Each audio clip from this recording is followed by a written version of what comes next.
Hi, everyone. Again, John Davey. Thank you very much, Doug. And I guess I want to say first and foremost, I go to a number of these things. I've been to Texas High School Coaches Association, Indiana, Illinois, Michigan, Ohio, on down the line. So this is fantastic. I think everybody should thank Doug tremendously for the event you pulled together here, and hopefully, you'll just keep letting it build on itself, year after year. So I think these things are important. As Doug said, I started a company. I started Fast Track Tennis, and I'm not here to kind of sell you on this. I guess if anything, I want you to think about some things. Interesting to hear Coach Roger, talking about Daniel Medvedev. He has ugly strokes. If you think about Roger Federer, say, versus Rafael Nadal, vastly different, right? There's a million different ways to hit a tennis ball. Not one of them is going to be right. It's whatever kind of works for you.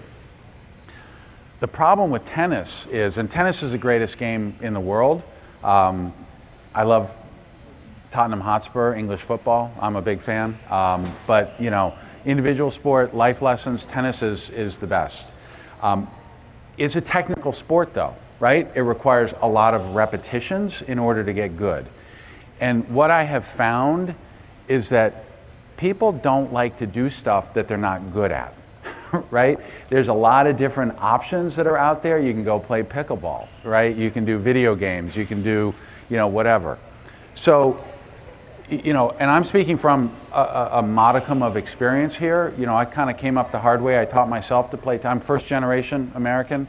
Taught myself to play tennis in Detroit against a brick wall, and got a D1 scholarship. I played number one at my college for 4 years, and I actually went pro. You never would have heard of me. I lost a lot, but I can tell you that you can get good at tennis if you hit a lot of balls. Right? So I looked at this and I said, all right, how do we do this? How do we get kids up the curve? How do we compress the learning curve, compress the cost, basis of tennis, and get it so that kids can be playing quicker? And I think that that's the thing that I'd like you guys to think about is, this is great to watch these guys, these high-level players, with drills and stuff. But a lot of you probably have no-cut programs. You probably have a lot of kids on your team, right? That how do you get the reps? How do you keep them engaged and want to play? Obviously, you're going to get a few that are, resume padding for college, that just want to be on the team. But what I've tried to do is create something that makes everyone's job easier by letting people hit a lot of balls. And so, if you can kind of just think about that, take a look at what I've created. And I don't know if you do Instagram. I do. I wish I didn't, but I see a lot of coaches, doing the Spanish method, right, where they're tossing the ball. And the reason for that, the rationale for that is that, tennis is muscle memory, and it takes about 1,000 repetitions for something to become sort of ingrained, neuroplasticity. I often say, like, show of hands, who thought about picking up their toothbrush this morning? Nobody. Why is that? Because you've done it so many times, it's ingrained, right? That's muscle memory. And I say that to kids and they're like, oh, wow, yeah, I guess you're right. Tennis is exactly the same. If you can get that stroke down, it'll never leave you. Like, I took 30 years off from tennis after playing at a reasonably high level, satellites, nothing great. I got hurt. I went to work on Wall Street for, a long time. And then, one thing led to another, but, I got back into playing tennis and my strokes were still there, right? Because of all that repetition. That's why they say tennis is a sport of a lifetime, right? It's a phenomenal thing. The life lessons that you learn in tennis, we've all probably heard them. I think about working on Wall Street, what I learned playing against the kid that was hooking me, I adapted those lessons in business and in life, right? Hard work, resilience, fortitude, learning to, lose and get back up. So again, I'm not here to try to sell my product, but take a look at it. And what I'm trying to do is give kids, and I'm trying to keep the price affordable so that kids have the opportunity to hit a lot of balls, right? And, you know, like I said at the outset, I go to a lot of these conferences, talk to a lot of coaches. A coach will say to me, oh, this is great. You know, I can put this on my court and now I can get more kids, you know, hitting balls. That's fine, that's great. But how many of you are teachers here as well as being coaches, right? Quick question, rhetorical, you can shout out if you want to. Do you believe in homework? Do you give homework, right? Now we can do that in tennis, right? And that's kind of what I'm trying to say is that if you have one of my products, you know, it's great on a rainy day or in the off season, but if kids are now able to do what they do in basketball, which is shoot hoops in their driveway, you know, that's going to help everybody. And so that's what I'm really trying to bring to market here. I have a patent on my product. I've been working on it for about 4 years. I haven't paid myself in 4 years, right? I'm doing it to keep the price down. I go into boys and girls clubs in the city, and I can get kids playing tennis faster than anybody. I put myself up against anybody, all because of repetition. And so, again, take a look, talk to these guys, Jim and Doug. You know, they've been phenomenal. Quick story, you know, I started the business and it was direct to consumer all the way, right? Because that's just the way that you do it, the margins are better. Doug called me up, he goes, oh, I've seen your product, I love it. And he's like, will you send me one? I go, no, you know, you can buy one if you want.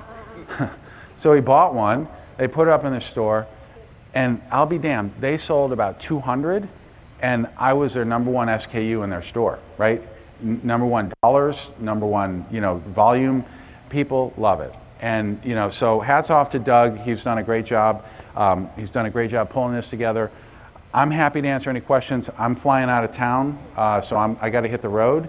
But I really appreciate you guys coming out. And, you know, any questions real quick before I move on? Not a question, but just talking about the great videos, tutorials on the website. Yeah, so the question is just about some of the video tutorials on the website. So I've done a couple things, right? It's like I think about a lot of the kids. You know, my own experience, there's always like one or two kids at the top of the team who are pretty good, right? And they have lessons and they've got, you know, resources. A lot of the other kids, they don't have that. So what I'm trying to do is level the playing field. So I've created different videos to get kids so that they can learn. They're not going to be going pro, you know, after, you know, following them a couple times, but give them the tools that they can go out and learn how to rally and learn how to have fun. Because frankly, you know, I have one coach, I'll tell you another quick story. He explained it to me this way. You get a bunch of 5-year-olds out on a soccer field running around kicking a ball. And you know what, they may not be very good, but when they're done, they've all been like, yeah, I played soccer today. Now think about tennis. How many 5-year-olds can go out and then say, come home and say, I'm a tennis player? It takes a long time. It takes years and years and years. So I've been trying to bring together resources so that we can bring kids up, you know, the learning curve. And I've got an app where I've got different coaches that have created some videos. And again, this is more of a passion project for me, and you know, I was so excited. Who here has heard of Zena Garrison? Right, legend. Right, she grew up, she's same age as me. She grew up in Houston, came up through Parks and Rec, made it to the finals of Wimbledon. She called me up the other day and said, John, this is phenomenal. You know, let's work together. And so, you know, let's go into the Houston Parks and Rec program and start, you know, using fast track tennis. So again, my goal here is to hopefully get you to think about ways that you can get kids playing, right? Roger was talking about different tools. The mirror is a phenomenal tool. Like, you know, just watching yourself hit balls in the mirror, right? Backboards are great, but it's garbage in, garbage out. You spend a lot of time going over, hit it down low, it stays down low. But again, take a look at what I'm doing. Talk to Jim, talk to Doug. You know, they've been out working with a lot of schools. Some of you guys are already customers who have bought the product, but I'm trying to bring tools to bear that will let kids and even adults get better, faster, you know, make it easier, make it less expensive, and make it more fun to learn, practice, and play tennis. So got a lot of resources that were evolving and technology. So anyways, but any other questions real quick?